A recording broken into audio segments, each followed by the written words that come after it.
What's up mga idol? RHJ, napawaw nga daw sa pinakita ni Scottie Thompson. Pero bago mo sana ipagpatuloy ang panonood mo, ay huwag mong kalimutan na mag-subscribe bilang suporta sa aking YouTube channel. Maraming salamat idol.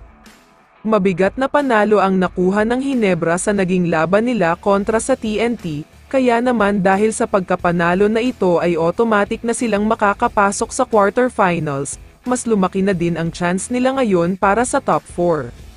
Isang never say die attitude na naman kasi ang ipinamalas ng Hinebra sa laban na ito, dahil binura nila ang 13 points na kalamangan ng TNT. Grabe talaga ang ginawa nila dito at kahit natambakan na sila ay hindi talaga sila sumuko.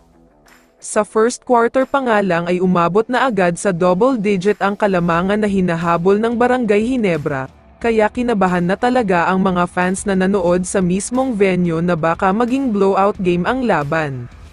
Pero bigla nga bumulusok ang Hinebra dito at binura na talaga nila ang kalamangan ng TNT, kaya naman pati ang mga fans ng Hinebra ay nabuhayan at nag-cheer na para sa kanila, dito na nagsimulang kinabahan at ma-pressure ang TNT.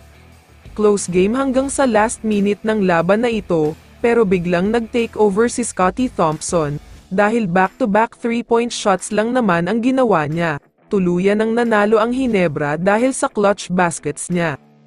Dalawang magkasunod na laban ng si Scottie Thompson ang best player of the game. 12 points lang ang iniskor niya dito pero sobrang crucial talaga ang mga puntos na ito, kaya naman deserving talaga siya para hirangin na best player of the game.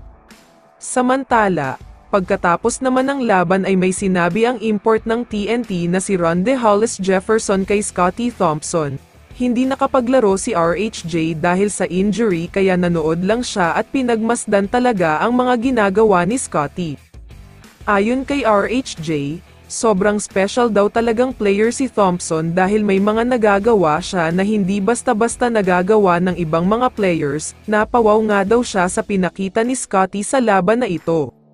Expected naman daw na ganito talaga ang ipapakita ng isang Scottie, dahil inamin ni RHJ na plano daw talaga ng buong TNT ay mapigilan at makontain siya sa mga usual na ginagawa niya, pero hindi nga daw nangyari ito.